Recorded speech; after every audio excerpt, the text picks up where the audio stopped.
السلام علیکم۔ میں حافظ صدر نواز ایڈوکیٹ آپ کو اپنے اسلامی چینل کے اندر خوش آمدید کہتا ہوں۔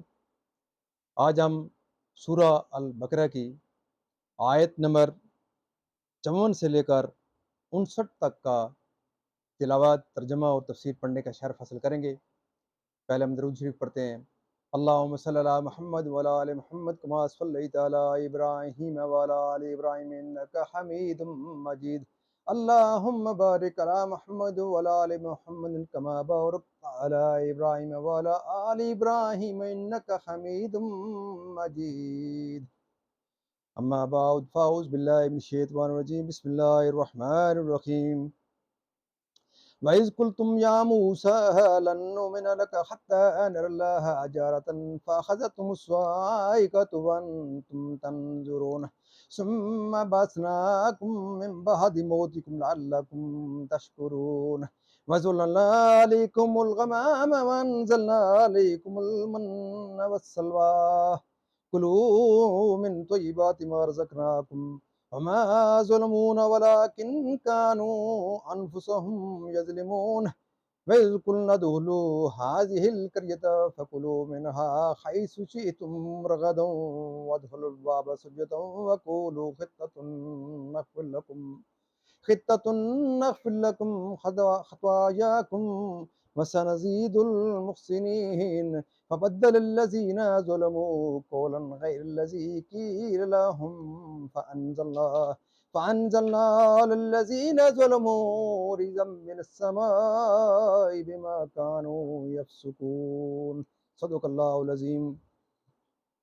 ترجمہ: اور جب تم نے کہا اے موسیٰ، ہم ہرگز تمہارا یقین نہ لائیں گے جب تک اعلانیہ خدا کو نہ دیکھ لیں تو تمہیں کڑک نہا لیا اور تم دیکھ رہے تھے، پھر میرے پیچھے ہم نے تمہیں زندہ کیا کہ کہیں تم احسان مانو، اور ہم نے ابر کو تمہارا سائبان کیا اور تم پر من و سلوہ اتارا، کھاؤ ہماری دی ہوئی ستھری چیزیں، اور انہوں نے کچھ ہمارا نہ بگاڑا، ہاں اپنی ہی جانوں کا بگاڑ کرتے تھے۔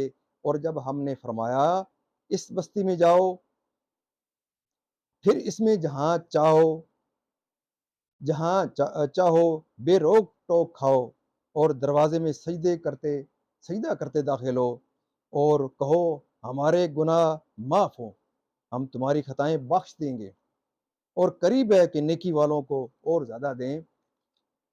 تو ظالموں نے اور بات بدل دی جو فرمائی گئی تھی اس کے سوا، تو ہم نے آسمان سے ان پر عذاب اتارا بدلے ان کے بھی حکمی کا۔ اس کے بعد اس کا ترجمہ ہے، تفسیر کی طرف بڑھتے ہیں۔ جب بنی اسرائیل نے توبہ کی اور کفارہ میں اپنی جانیں دے دیں تو اللہ تعالیٰ نے حکم فرمایا کہ اے حضرت موسیٰ علیہ السلام، انہیں گوسالہ پرستی کی عذر خواہی کے لیے حاضر لائیں۔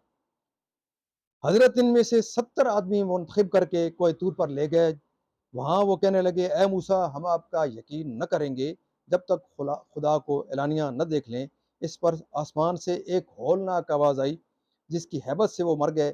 حضرت موسیٰ علیہ السلام نے بتضرع عرض کی کہ میں بنی اسرائیل کو کیا جواب دوں گا؟ اس پر اللہ تعالیٰ نے انہیں یکے بعد دیگرے زندہ فرمایا۔ مسئلہ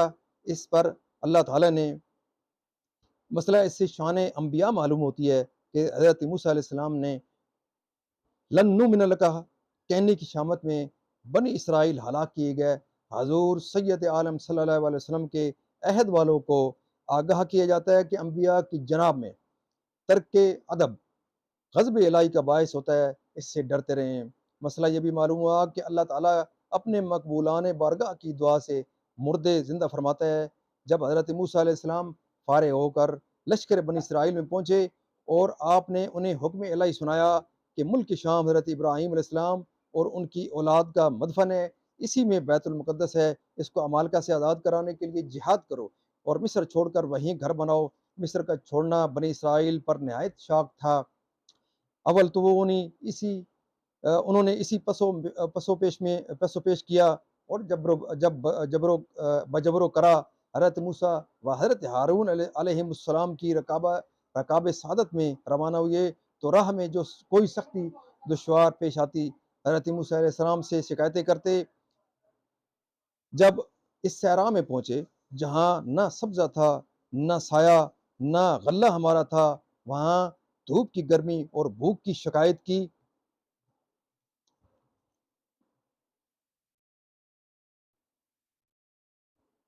اللہ تعالیٰ نے بد دعائے حضرت موسیٰ علیہ السلام ابر سفید کو ان کا سایہ بنایا، جو رات دن ان کے ساتھ چلتا، شب کو ان کے لیے نوری ستون اترتا، جس کی روشنی میں کام کرتے، ان کے کپڑے میلے اور پرانے نہ ہوتے، ناخن اور بال نہ بڑھتے۔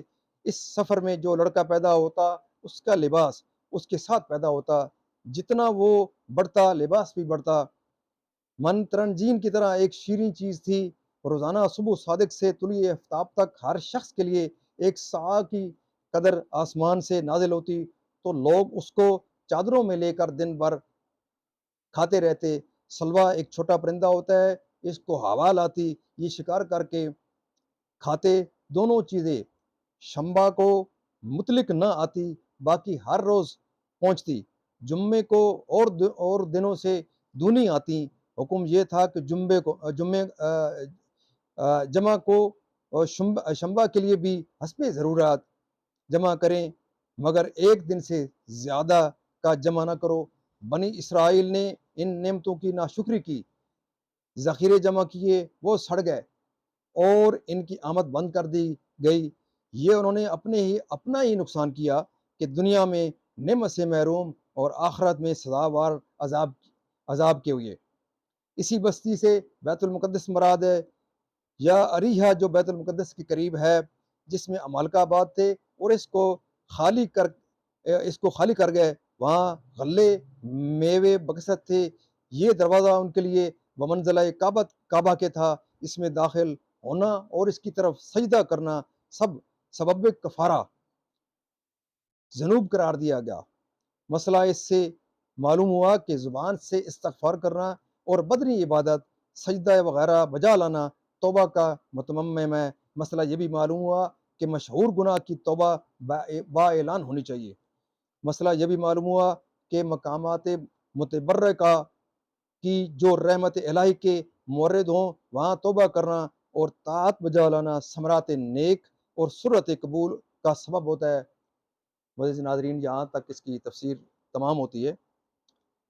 جو ہم کل پچھلی ولاگ کے اندر یقین کے اوپر بات کر رہے تھے، تو اسی سلسلے کو آگے لے کے چلتے ہیں۔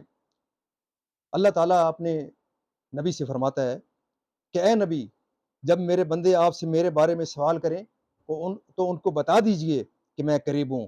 اللہ اور بندے کے درمیان کوئی فاصلہ حائل نہیں ہوتا۔ اگر فاصلہ حائل ہوتا ہے تو اس کی نیت ہوتی ہے، اس کی خباثت ہوتی ہے، کیونکہ حرام خوری تو انسان نے کرنی ہی کرنی ہے، اور جب وہ حرام کھا کے، جھوٹ بول کے اور اللہ تعالیٰ کی نافرمانی کر کے پھر کس منہ سے اس کے سامنے جا کے دعا کرے گا، اور وہ پھر کیا اس کی دعا قبول کرے گا؟ یہ بات ہو رہی ہے کہ اللہ اور بندے کے درمیان فاصلہ حائل نہیں ہے اگر وہ سیدھے منہ سے جائے اور وہ معاملہ کرے جو اللہ تعالیٰ کی منشا ہوتی ہے۔ جب اس کی دعا قبول نہیں ہوتی پھر وہ اللہ والوں کے پاس بھاگتا ہے، پیروں کے پاس جا کے بھاگتا ہے، ان کو نذرانے پیش کرتا ہے کہ جی میری دعا قبول نہیں ہو رہی، آپ اللہ تعالیٰ سے دعا کریں۔ یہ کیا طریقہ ہے کہ اللہ تعالیٰ اور بندے کے درمیان تو کوئی فاصلہ حائل نہیں ہوتا اگر وہ اس کے کہنے کے مطابق اپنے معاملات سیدھے کرے۔ اللہ تعالیٰ فرماتا ہے کہ تم جب چاہو مجھ سے ہم کلام ہو جاؤ، شرط یہ ہے کہ اس کا ارشاد ہے کہ اجیب دعوت الداعی اذا دعان، میں تو ہر پکارنے والے کی پکار سنتا ہوں، پکار ہی نہیں سنتا، اس کا جواب بھی دیتا ہوں، اور جواب نہیں دیتا بلکہ اس کی پکار کو سن کے اس کو قبول بھی کرتا ہوں۔ اس کے بعد ایک اور شرط لگاتے ہیں کہ فل یستجیبوا لی، میرا کہنا ماننا پڑے گا آپ کو میرا کہنا ماننا پڑے گا تو پھر بات بنے گی، یعنی کہ فاذکرونی اذکرکم، تم مجھے یاد کرو گے میں تمہیں یاد کروں گا۔ یہاں دو طرفہ معاملہ ہے، یک طرفہ معاملہ نہیں ہو سکتا۔ یک طرفہ اللہ تعالیٰ اگر آپ خدا کا کہنا نہیں مانیں گے، وہ آپ کی دعا کبھی قبول نہیں کرے گا۔ اللہ تعالیٰ فرماتا ہے کہ تم شکر کرو گے میں تمہاری قدردانی کروں گا۔ تم میری طرف چل کے آؤ گے، میں تمہاری طرف بھاگ کر آؤں گا، تم رخ موڑو گے، میں تمہاری طرف سے رخ موڑ لوں گا، تم رجوع کرو گے، میں تمہاری طرف رجوع کروں گا، اور اگر تم اللہ تعالیٰ کے دشمنوں کے ساتھ ساز باز کرو گے، ان کے ساتھ اٹھک بیٹھک کرو گے، اللہ تعالیٰ کی نافرمانی کرو گے، تو پھر کون سا منہ لے کے اللہ تعالیٰ کے پاس جاؤ گے اور اس سے دعا کرو گے، اور پھر آپ کیا توقع کریں گے کہ وہ آپ کی دعا قبول کر لے گا؟ وہ آپ کی دعا کو کبھی قبول نہیں کرے گا۔ ہاں، اس میں شرط یہ ہے کہ یہ کوئی ضروری نہیں ہے کہ آپ اولیاء اللہ بن جائیں گے تو وہ تبھی آپ کی بات مانے گا۔ اولیاء اللہ بننا شرط نہیں ہے، بلکہ شرط یہ ہے کہ آپ صدق دل سے توبہ کر لیں اور آئندہ کے لیے آپ اس کے ساتھ اپنا معاملہ سیدھا کر لیں۔ بات انتہائی سمپل سی اور سادہ سی ہے کہ آئندہ کے لیے آپ جھوٹ بولنا بند کر دیں، آپ حرام خوری بند کر دیں، آپ دوسروں کو حق مارنا بند کر دیں، آپ اپنے بہن بھائیوں کا حق نہ ماریں، کہ اللہ تعالیٰ تو سب سے پہلے حقوق اللہ تو بعد میں آئیں گے، حقوق العباد کا سوال کرے گا۔ جب آپ اپنے حقوق العباد ہی پوری نہیں کر رہے تو وہ آپ کی کیسے آپ کی دعا کو سنے گا؟ تو معزز ناظرین، آج کی پیغام اور درس قرآن یہاں تک تمام ہوتا ہے۔ میری آپ تمام معزز ناظرین سے یہ درخواست ہے کہ آپ کا یقین کیسے پیدا ہوگا؟ یقین آپ کا اسی وقت پیدا ہوگا جب آپ اللہ تعالیٰ کے اس پاک مقدس کلام کے تعلیمات کو مانیں گے، ان کو پڑھیں گے، ان پر عمل کریں گے، حضور صلی اللہ علیہ وسلم کی پاک سیرت، پاک احادیث اور اصحاب اکرام کے نقش قدم پر چلیں گے تو آپ کا یقین مضبوط ہو جائے گا۔ پھر آپ کو کسی کے پاس دعاؤں کے لیے نہیں جانا پڑے گا، آپ کو دائیں بائیں کہیں نہیں دیکھنا پڑے گا، آپ ڈائریکٹ اللہ تعالیٰ سے دعا کریں گے، اللہ تعالیٰ آپ کی دعا قبول کرے گا۔ معزز ناظرین، میں اللہ تعالیٰ سے اس پاک کلام کے صدقے آپ کے لیے دعا کرتا ہوں کہ اللہ تعالیٰ تمام پریشانوں کی پریشانیاں دور کرے، جو رزق کی وجہ سے پریشان ہیں، کیونکہ موجودہ دور کے اندر لوگ معیشت اور معاش کی وجہ سے بہت پریشان ہیں، جن کے گھروں میں ان کی کوئی بہنیں بیٹیاں اچھے رشتوں کے لیے بیٹھی ہیں، اللہ تعالیٰ ان کو اچھے رشتے عطا فرمائے، اور جو کوئی جہاں کہیں بھی بیمار ہیں، کسی ہاسپٹل میں ہیں، گھر میں ہیں، بستر پر ہیں، جہاں کہیں بھی وہ پریشان ہے، بیمار ہے، اللہ تعالیٰ ان کو بیماروں کو شفا کاملہ عاجلہ عطا فرمائے، اور اللہ تعالیٰ تمام مرحومین کو جنت الفردوس میں جگہ عطا فرمائے۔ میں جاتے جاتے آپ سب معزز ناظرین سے یہ درخواست کروں گا کہ اس پیغام کو پھیلانے میں آپ میرے چینل کو ضرور لائک اور شیئر کریں، اور تاکہ یہ پیغام زیادہ سے زیادہ لوگوں تک جائے، اور کوئی ایک بندہ بھی ہمارے اس پیغام سے وہ صراط مستقیم پر آ گیا، اس کو ہدایت مل گئی، تو ہمارا معاملہ سیدھا ہو جائے گا۔ کل دن قیامت ہم اللہ تعالیٰ کو اور حضور پاک صلی اللہ علیہ وسلم کو جا کے منہ دکھانے کے قابل ہو جائیں گے کہ ہم نے جو ختم نبوت کا جو سلسلہ ہمارے حضور صلی اللہ علیہ وسلم پر ختم ہو گیا تھا، تو اس ہر امتی کے اوپر، ہر کلمہ پڑھنے والے کے اوپر، ہمارے اوپر، آپ کے اوپر یہ لازم ہے کہ آپ اس پیغام کو پھیلائیں اور صراط مستقیم کا درس دیں، ہدایت کا درس دیں۔ اللہ تعالیٰ کسی کو بھی ہدایت دے دے گا تو ہمارا معاملہ اللہ تعالیٰ کے ساتھ کل دن قیامت ہم اس کو منہ دکھانے کے قابل ہو جائیں گے۔ آمین ثم آمین۔